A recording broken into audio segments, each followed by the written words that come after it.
Hey, welcome to Missing the Mark, where we look for meaning in strange places. I'm Christopher. This unusual video, as you might be able to tell, I'm bow hunting right now, and the deer aren't really showing up. So, I figured, one or two things will happen. Either because I'm doing this, they'll show up, or I get a video out of it, so either way, win, right? And, I apologize for background noise and stuff. I don't know what machine is operating in the background. And also sorry for getting so much of a close-up of my face, but, do the best we can because I can't be loud here, just in case they do show up. Anyway, something I've been thinking about, because one thing you get a lot of time to do while hunting, especially bow hunting, is to think.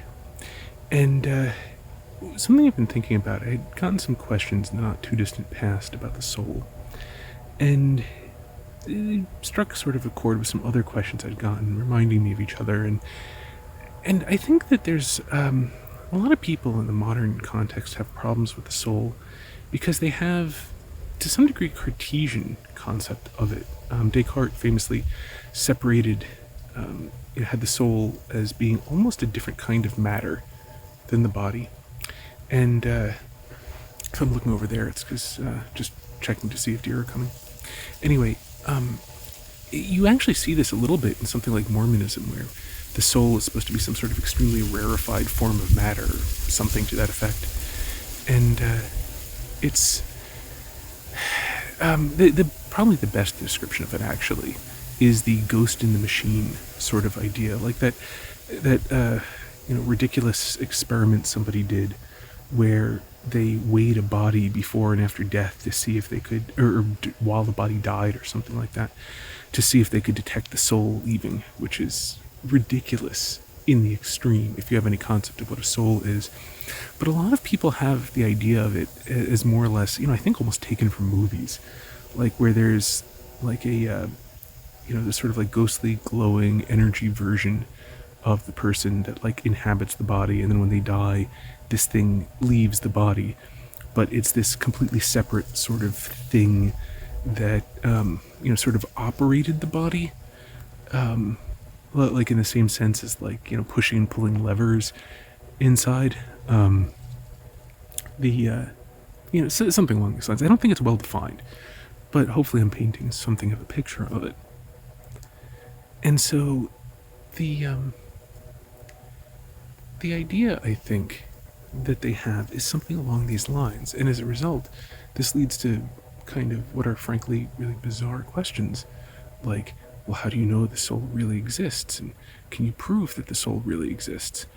And if the soul were some sort of like ghost that operated the body, such that the body would kind of sit there except for this ghost essentially taking possession of it, analogous to demonic possession. That the soul takes physical. The idea that they have is that I think is that the soul takes like physical possession of the body, where the soul operates by exerting forces upon the body, so that you could, if you had appropriately sensitive instruments in the right places, etc., measure the forces the soul is exerting that none of the matter of the body is exerting, and that's what sort of pushes the body around. And so something along these lines, I think, is sort of what people operate under when they think of a soul. And as so often happens, I suspect it's influenced by popular art, where souls are depicted something like this, especially in movies, cartoons, etc.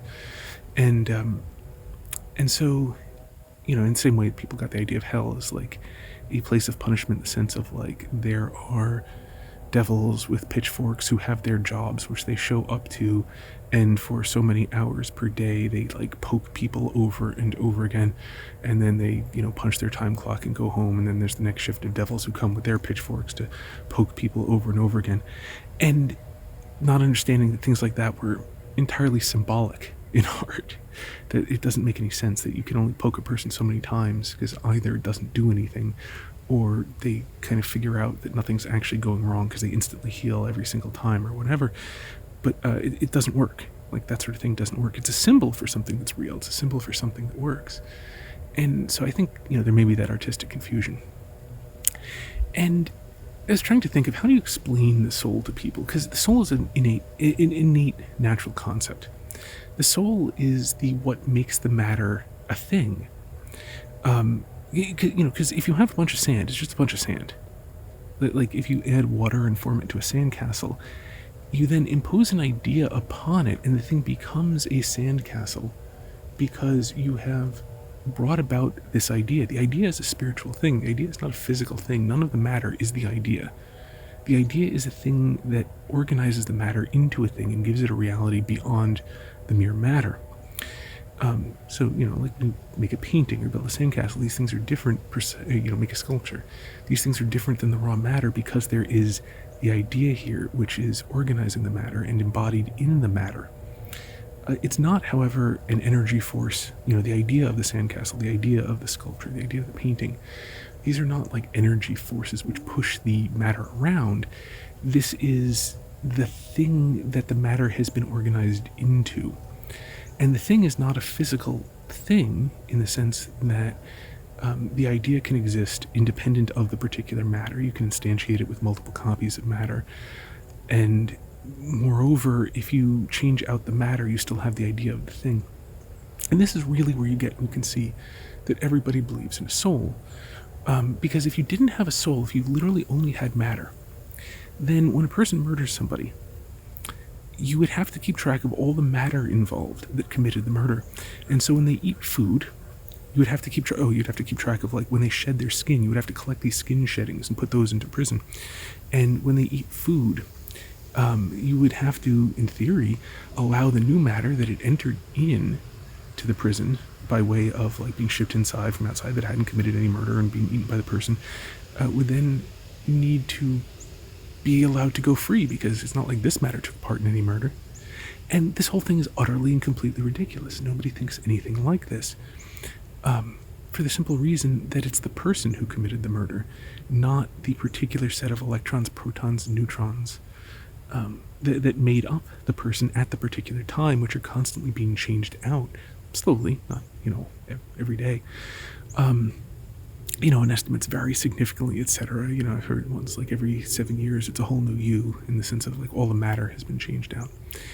But the very fact that the matter changes out and you still keep the person in prison because it's the person and not the particular matter shows that you believe there to be a thing which is not merely the matter. There's the idea of the person. So anytime you pay a debt or collect a debt or put a person in prison or let a person out because they've served their time or do anything across time where the matter is not completely identical in all these circumstances, you are interacting with the concept of the soul. The soul is the thing that makes the person a person as opposed to dead matter. And it's also, incidentally, why if a person dies and they're now just, all you have left is a corpse, it's the same matter. Like, let's say a person had a heart attack. It's a little different, obviously, if you blow them up with a bomb or chop their head off or whatever. But in the case of, like, say a person had a heart attack, so no matter changes out, like, you don't keep the corpse in prison because, like, it's still the same matter as before. Because the person has died, because the soul is no longer united to the body, in the sense of the body is no longer instantiating the soul. The body is no longer a thing which has this idea, which is sort of this idea. You no longer bother keeping it in prison because the person's not there anymore. And so this concept of a soul is a thing that absolutely everybody uses. And moreover, very loosely, by the way, you could describe the soul essentially as like God's idea of a person. It's overly loose. You can't really push that. It doesn't really work in the way I've phrased it, but it gets you in the right direction. And of course, this also explains why the soul is immortal, because the mere deprivation of matter making up the idea doesn't make the idea go away. The idea simply needs the matter brought back to reincarnate. In the reincarnation, to resurrect. Then in the resurrection, the reincarnation could actually mean the same thing, but just for historical reasons been taken to mean something else. But in the resurrection of the body, what you have is the body is being restored to the soul. I like Edward Facer described it, metaphorically speaking, like you still have your soul even if your arm is chopped off, and you still have your soul even if your arms and legs are chopped off. And so death is essentially something along the lines of a full body amputation, where you have completely amputated the entire body from the soul. And so the soul is very much missing its body, but it's not itself without its body. But at the same time, it is still a thing in the sense of an idea. Like, it still exists. It's not like the idea of what should be there goes away merely because you've taken the matter away. And, so the matter can be restored to the body in the resurrection. So that being like the resurrection of the body, and how the soul is missing the body. And this, by the way, is, the Aristotelian description that the soul is the form of the body, is that same idea. And so this is the thing. Like, I think people go wrong because of all that art where they imagine by soul you mean like some sort of energy thing that has physical effects, that it like exerts physical force, but physical force doesn't work upon it, and it so that it is they basically are imagining a physical thing that is like dark matter that could originate, the closest thing would be basically like, or not quite dark matter, because dark matter is operated on by gravity, but if you could just like have a thing that's not operated on by gravity, but that can generate electrical forces. That's plus or minus like their idea of what it is. And yeah, that would be really hard to prove, because so far as I know, that doesn't exist. But that's not the soul. That's not what the concept of the soul is. The soul is not like the electrical spark that makes the body move in a physical sense. The soul is what makes the body of a human being, and not merely a corpse.